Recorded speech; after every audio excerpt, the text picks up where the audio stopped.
According to the Department of Labor, 349 FMLA violations in 2024 resulted in $1.4 million in back wages. One of the most common mistakes? Mishandling health insurance during leave. I'm going to walk you through the exact premium payment rules under the FMLA, the 30-day grace period that triggers a mandatory 15-day notice requirement, and the immediate restoration rules that apply the moment your employee returns from leave so your team knows how to handle missed payments without triggering a compliance violation. Hey there, my name is Alex Castro. I'm a labor and employment attorney with AXC Legal based out of Fort Lauderdale, Florida. Everything that we're going to talk about today, it's not legal advice, it's general information only. If you're dealing with a situation that sounds like this or that covers these types of issues and you need help with it, click the link below to schedule a consultation with me.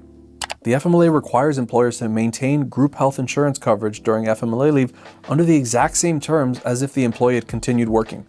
That means their medical, dental, vision, prescription drug coverage, and family dependent coverage, it all needs to stay intact. As always, employees have to continue paying their normal share of premiums during leave. And employers cannot require employees to pay more than they paid while actively working. Now, for employees paying their normal share of their premiums during their leave, there's typically three options. There's the pay-as-you-go method, there's the prepayment method, and there's the catch-up after you return method.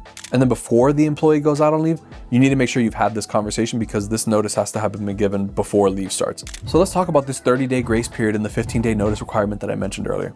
One of the really tricky parts about health insurance while on FMLA is that for most employees, health insurance premiums are deducted from their paychecks. But that's a little bit different on FMLA because on FMLA, most employees, they're not getting paid. It's unpaid leave, right? And a lot of employers find themselves in the situation of, oh, I've never actually had to think about how this employee is going to pay for their health insurance because it was automatic. But now it's an affirmative obligation, so you actually have to take some action towards. So what ends up happening a lot is that employers miss this requirement up front, and then they find out that the premiums are more than 30 days late for the employee, and now they're kind of scrambling, figuring out, employee, you need to pay your health insurance premiums or else we're gonna cancel your coverage. Now, don't jump the gun too fast because the FMLA has really technical requirements on how this process is supposed to play out. Now, if payment is more than 30 days late, that's when your ability as the employer to maintain coverage can come to a close. But before you do that, the employer has to provide written notice at least 15 days before canceling coverage. You're going to get in trouble with the FMLA for canceling that coverage. This 15-day notice has to be mailed and say the payment due date and explicitly tell employees that coverage is going to end if the payment is not received by that deadline. And missing this notice requirement can trigger FMLA interference claims because maintenance of health insurance is a right under the FMLA.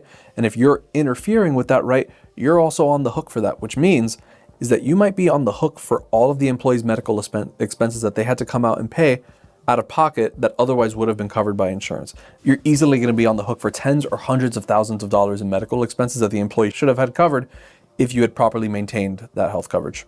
There's also something called the mandatory restoration rule. This rule says that even if an employee's coverage was canceled for non-payment, the employer must restore them to the same benefits as if coverage had never ended immediately when the employee returns. So there's no waiting periods, no pre-existing condition exclusions are allowed, no re-enrollment forms are required, and the same family and dependent coverage must be restored. That means that any changes to the group health plan that apply to active employees also have to apply to employees on FMLA leave. That means things like premium changes, coverage changes, deductible changes, those changes will apply to the employee on FMLA just the same as it did to another employee. Here's some of the most common mistakes that trigger violations and cost your company tens of thousands of dollars in penalties and violations. Canceling coverage without the required 15-day notice. Next, not maintaining family coverage if the employee had it before their leave. We also shouldn't be excluding FMLA employees from open enrollment. They are still active employees, they're just on a leave, and so if open enrollment's happening at the same time, they are still entitled to participate on it. Also can't require your employees to re-enroll upon their return from work. And then finally, not applying group health plan changes to FMLA employees. So what do these things cost? According to the DOL in 2024, 349 FMLA complaint cases resulted in $1.4 million in back wages only for 344 workers, averaging about $4,069 per worker.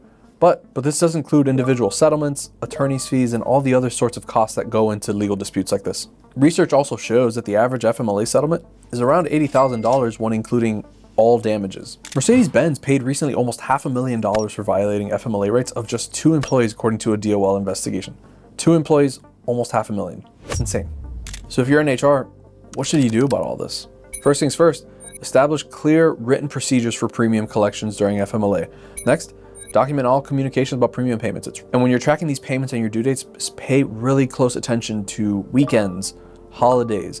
If a payment is going to be due on a weekend, there's a good chance that payment's not actually going to come through up until the following week. Make sure that you're being very careful about these sorts of things so that everybody's on the same page about when something actually needs to be due, and so that when an employee needs to actually make a payment and how long that payment is going to take to process to reflect on your end. If you're handling an FMLA health insurance situation right now, click the link below to schedule a consultation to evaluate your specific facts and make sure that your company is protected from potential violations.